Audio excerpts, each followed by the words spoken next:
তো এখানে যে নামের লিস্ট আপনারা দেখতে পাচ্ছেন এটা কিন্তু সম্পূর্ণ নতুন 2024 সালের বৃদ্ধ ভাতার লিস্ট, অর্থাৎ নতুন করে কিন্তু আবারও 50,000 মানুষের বৃদ্ধ ভাতায় নাম উঠলো আমাদের রাজ্যে।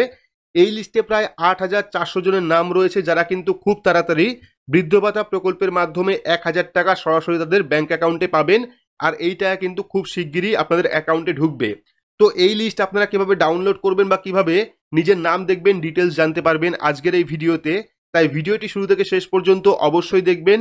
আর এইরকম গুরুত্বপূর্ণ আপডেট সবার আগে পেতে হলে অবশ্যই চ্যানেলটিকে সাবস্ক্রাইব করে রাখবেন এবং পাশে রাখা বেল আইকনটি প্রেস করে নোটিফিকেশন অল করে রাখবেন। তো চলুন শুরু করি। রাজ্যের আরও 50,000 মানুষকে বার্ধক্য ভাতা দিতে চলেছে নবান্ন, অর্থাৎ আরও কিন্তু নতুন করে 50,000 মানুষকে বার্ধক্য ভাতা দেবে নবান্ন, এমনটাই কিন্তু জানানো হচ্ছে। কেন্দ্রের কাছে রাজ্যের বকেয়া প্রায় 1.5 লক্ষ কোটি টাকা। এই অবস্থায় বিভিন্ন জনমুখী প্রকল্প চালিয়ে যেতে যথেষ্ট চাপ বেড়েছে রাজ্যের কোষাগারের ওপর, কিন্তু সাধারণ মানুষের পাশে দাঁড়াতে লক্ষ্মীর ভাণ্ডার থেকে শুরু করে বার্ধক্য ভাতা, স্বাস্থ্যসাথীর মতো একাধিক জনকল্যাণমূলক প্রকল্প চালিয়ে যাচ্ছে রাজ্য সরকার। শুধু প্রকল্প চালিয়ে যাওয়াই নয়, এবার নতুন করে আরও 50,000 মানুষকে বার্ধক্য ভাতা প্রকল্পের আওতায় নিয়ে আসতে চলেছে নবান্ন। তো পঞ্চায়েত দপ্তরের মাধ্যমে রাজ্যের প্রায় 20,15,000 মানুষদের বার্ধক্য ভাতা পৌঁছে দেয় মমতা বন্দ্যোপাধ্যায়। প্রতি মাসে 1,000 টাকা করে আর্থিক সহায়তা প্রদান করা হয়। মাসের শুরুতে সরাসরি ব্যাংক অ্যাকাউন্টে ঢোকে এই টাকা। রাজ্য সরকারের এক পদস্থ কর্তা জানিয়েছেন ইতিমধ্যেই 50,000 নতুন উপভোক্তার নাম নির্দিষ্ট পোর্টালে তোলা হয়েছে, অর্থাৎ ইতিমধ্যেই কিন্তু পোর্টালে আপলোড হয়ে গেছে। কিভাবে এই পোর্টাল দেখবেন সেটা আপনাদের ভিডিওর মাধ্যমে জানাবো। এই কাজ দ্রুত শেষ করার নির্দেশ দেওয়া হয়েছে, ফলে শীঘ্রই নতুন উপভোক্তাদের ব্যাংক অ্যাকাউন্টে টাকা ঢোকা কিন্তু শুরু হবে। তো 2021 সালে বার্ধক্য ভাতা বাড়িয়ে 1,000 টাকা করেন মুখ্যমন্ত্রী মমতা বন্দ্যোপাধ্যায়। প্রসঙ্গত, পঞ্চায়েত দপ্তরের মাধ্যমে যে বার্ধক্য ভাতা দেওয়া হয় তার খুব সামান্য অংশ দেয় কেন্দ্র। 60 থেকে 80 বছরের মধ্যে থাকা বার্ধক্য ভাতা প্রাপকদের জন্য 200 টাকা করে দেয় কেন্দ্র, 80 ঊর্ধ্বদের জন্য দেয় 300 টাকা। 1,000-এর মধ্যে বাকি টাকা দেয় রাজ্য। ফলে প্রতি মাসে এই খাতের জন্য প্রয়োজনীয় 150 কোটি টাকার অধিকাংশই দিতে হয় রাজ্যের কোষাগার থেকেই।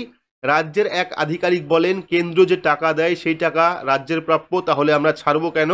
তাই কেন্দ্রীয় পোর্টালে এই 50,000 নতুন উপভোক্তার নাম নথিভুক্ত করার কাজ চলছে। বাংলায় 20,65,000 মানুষের জন্য বার্ধক্য ভাতার নির্দিষ্ট অংশের টাকা দেওয়ার কথা কেন্দ্রের। বর্তমান প্রাপকের সংখ্যা 20,15,000। ফলে আরও 50,000 উপভোক্তার টাকা দ্রুত ছাড়ার কথা কেন্দ্রের। প্রসঙ্গত, পঞ্চায়েত দপ্তর ছাড়াও রাজ্য সরকারের জনকল্যাণ দপ্তর, কৃষি দপ্তর, অনগ্রসর শ্রেণী উন্নয়ন দপ্তরের মাধ্যমেও কয়েক লক্ষ মানুষের কাছে বার্ধক্য ভাতার আর্থিক সহায়তা পৌঁছে দেওয়া হয়।